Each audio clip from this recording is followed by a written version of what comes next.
At this year's AFA conference outside Washington, Breaking Defense Editor-in-Chief Aaron Mehta talked with Dave Alexander of General Atomics about how the Air Force is communicating to industry on the Collaborative Combat Aircraft program.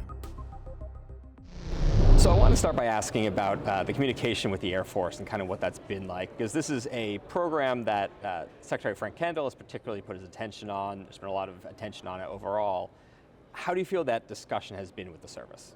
Well, the Air Force has been very clear on what they need, and so we've been working with them. We started with the off-board sensing station aircraft that's behind us, and that quickly moved into the Collaborative Combat Aircraft program. And like I say, you could spend years studying what's the right thing to do, and the Air Force really did a great job of looking at all the operational imperatives are needed and did it in a quick time. I've worked on programs where they have spent years and years on analysis of alternatives, and the Air Force got this all done in short order, and look, here we are today.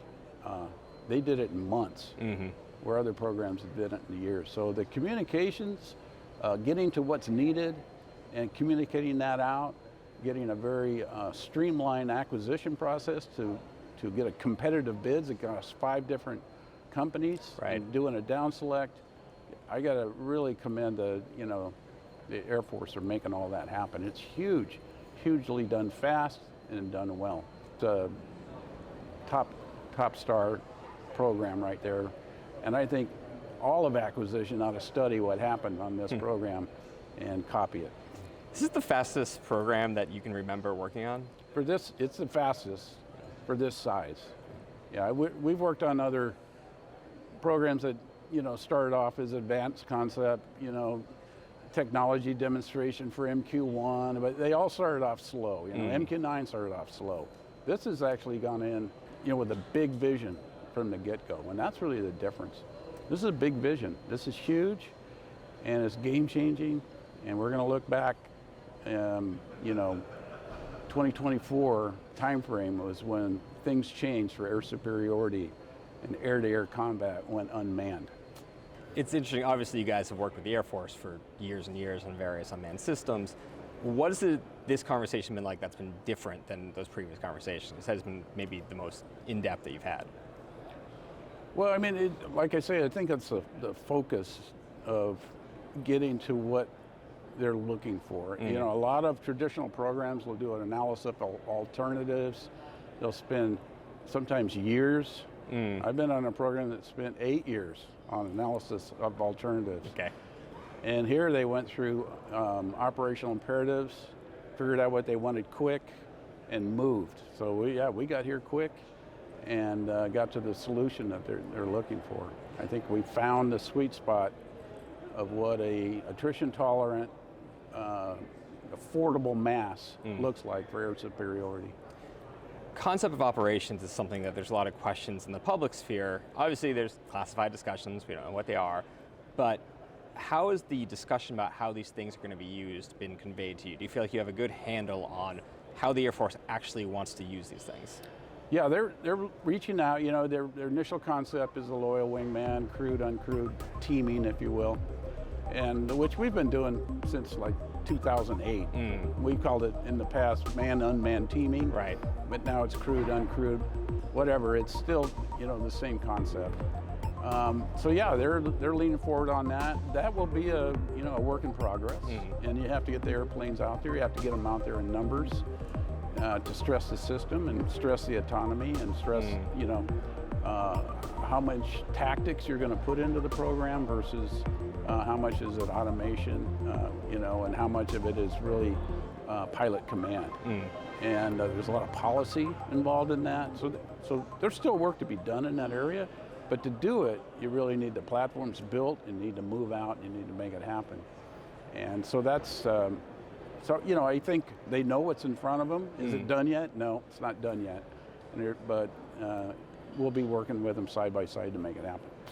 Secretary Kendall at the AFA conference said kind of something we hadn't heard before, which was he expects to require line of sight operation from a piloted jet to using CCAs.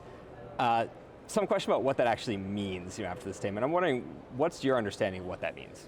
Well, line of sight just really means a meshed network, okay? And so it's not just line of sight with, say, a fighter aircraft that's crewed, but it's line of sight with all the other CCA aircraft so that they're actually operating in a mesh.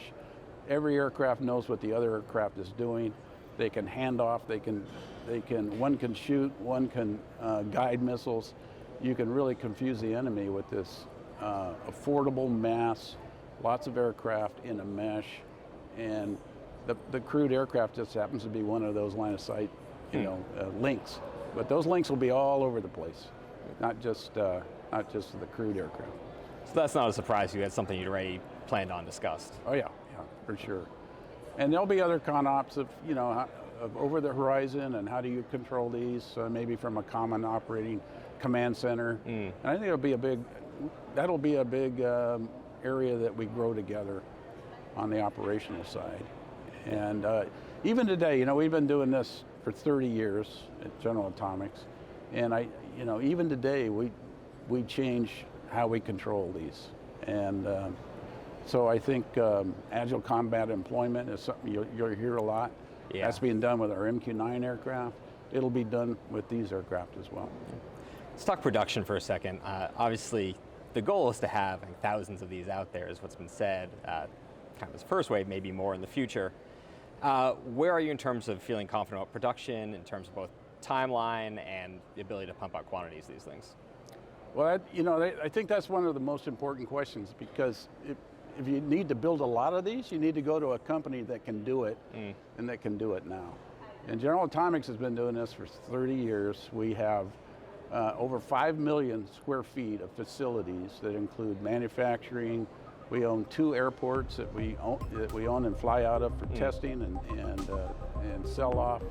We operate out of 78 locations around the world. So we have the capability in place today to go into mass production.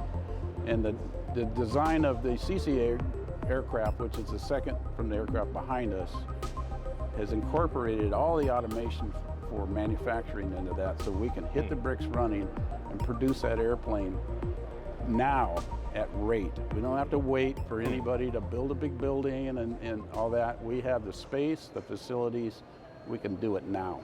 So you don't anticipate having to add facility space or anything, you can just do it with what you've got? We have it all, soup to nuts. We can make it happen. What about workforce? Workforce, obviously you don't have people standing around with nothing to do. Right. But we have 2 ways we do work. We have a large research and development budget every year. So we have a lot of engineers, program managers that on that research and development that we can pull from to fill new programs. So I can jumpstart a new program with the agility in a minute by pulling from that. And then once you've gotten that done, you start releasing your design so you can get it to the factory. You have time to ramp up and build more people. If you're trying to build facilities on top of that, right now, if I wanted to plan a new facility, it's a 3-year enterprise just to go get the buildings done, get the permits, lay the foundation, get the inspectors out there. We don't have to do any of that. It's ready to rock and roll. And like I say, we have what it takes today, soup to nuts, to build this program. And the Air Force wants to get this thing up and kind of selected and start producing in the next couple of years. That's time frame you're confident in? Oh yeah. And we want to go quicker than that, and we can.